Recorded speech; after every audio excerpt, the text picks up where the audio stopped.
గుంపు కూడి నన్ను ఆవరించి ఉన్నారు. ఇశ్రాయేలు ప్రజలు ఏమై ఉన్నారండి? కుక్కలు నన్ను చుట్టుకుని ఉన్నవి, దుర్మార్గులు గుంపు కూడి నన్ను ఆవరించి ఉన్నారు. వారు నా చేతును ఏం చేస్తామండి? కుక్కల వలె నన్ను చుట్టుకుని ఉన్నవి, దుర్మార్గులు గుంపు కూడి నన్ను ఆవరించి ఉన్నారు కనుక చేతులు పాదములు మేకులు తెగొట్టి హింసించే వారిగా ఉన్నారు కదా. అంటే కుక్కలుగా పోలుస్తున్నాడని దేవుడు.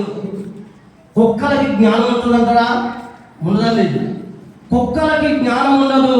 అది ఊరంతా తిరిగి ఎక్కడ తిరుగుతుందో, ఏ అసహాయమైన పనులు చేస్తుందో దానికే తెలియదు. దానికి మనుషులు పోలుస్తున్నారంటే మనం ఎలా బతుకుతుందో ఒకసారి జ్ఞాపకం చేసుకోవాలని. దానికి జ్ఞానం లేదు. దేవుని బిడ్డ కుక్కల వలె మనం అంటే కుక్కల వలె యేసు ప్రభువాని మనం చుట్టుముట్టి గుంపులుగా ఆయన బండ వేసినగా కనబడుతున్నారు. దేవుని బిడ్డారా, ఇక్కడ కుక్కలను చుట్టుకుని ఉన్నారు, దుర్మార్గులు గుంపు కూడా ఆవరించి ఉన్నారు. వారు నా చేతులు నా పాదములు పొడిచి ఉన్నారు. ఎందుకు?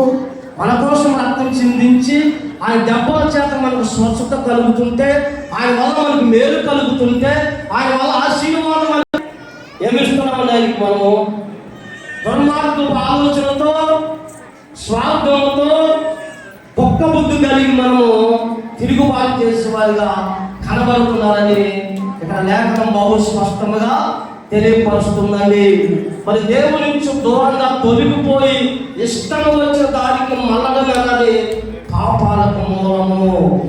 దేవుని తొలగిపోయి ఇష్టానుసారం జీవించడం అంటే ఈ పాపం ఎక్కడి నుంచి ప్రారంభమైందని ఆదాము మొదలుకొని మనుషులంతా ఈ పాపం చేసిన వారిని వాక్యం చలవిస్తుంది.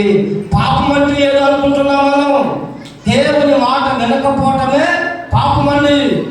ఆజ్ఞ అతిక్రమించడమే పాపము. ఆదాము చేసినది దేవుడు వద్దనదే చేసిన కనుక ఆదాములోని పాపం ప్రవేశించి ఈ రోజున భూమి మీద ప్రతి మానవులో ఏలుబడి చేస్తుందంటే దేవుని బిడ్డ.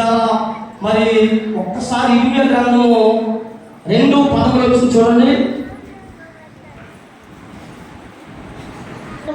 నన్ను విడిచి ఉన్నారు, తమ కొరకు తొట్లను అనగా బద్దలై నీళ్లు నిలవ తొట్లను తొలిపించుకుని ఉన్నారు. దేవునికి స్తోత్రం.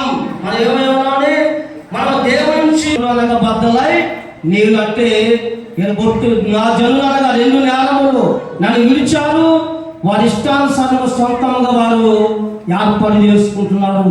అంటే నన్ను పక్కన పెట్టి వారు సొంతంగా వారి ఆలోచనలు కోరిక చెప్పున వారు సొంతంగా ఏదైనా చేసుకున్నారని ఆలోచన కలిగి ఉన్నారు. కానీ దేవుని చిత్తము లేనిదే నిష్ప్రయోజనం అని వాళ్ళు తెలుసుకోలేని అమ్మో మరి పరిస్థితుల్లో ఉన్నారు ఇశ్రాయేలు ప్రజలు. అందుకే దేవుడు అంటాడు, నా దేవుని ఇంకా ఆయన ప్రేమిస్తున్నారని. అలాంటి వారిని కూడా చేస్తున్నారు, నన్ను విసర్జిస్తున్నారు, వాళ్ళ సొంత ఆలోచనలతో రెండవదిగా చేసుకున్నారు. కానీ నా బిడ్డలు ఎప్పటికైనా నా యుద్ధకు రావాలని ఒక ఆలోచన కలిగిన యేసుక్రీస్తు ప్రభువారు ఈనాడు వాక్యము ఆయన మన చదవబడిన 1 పత్రికలో కీర్తన గ్రంథము 36వ కీర్తన చదవగలిగితే ఇంకా బహుఘోరంగా కనబడుతుందండి. భక్తిహీనులు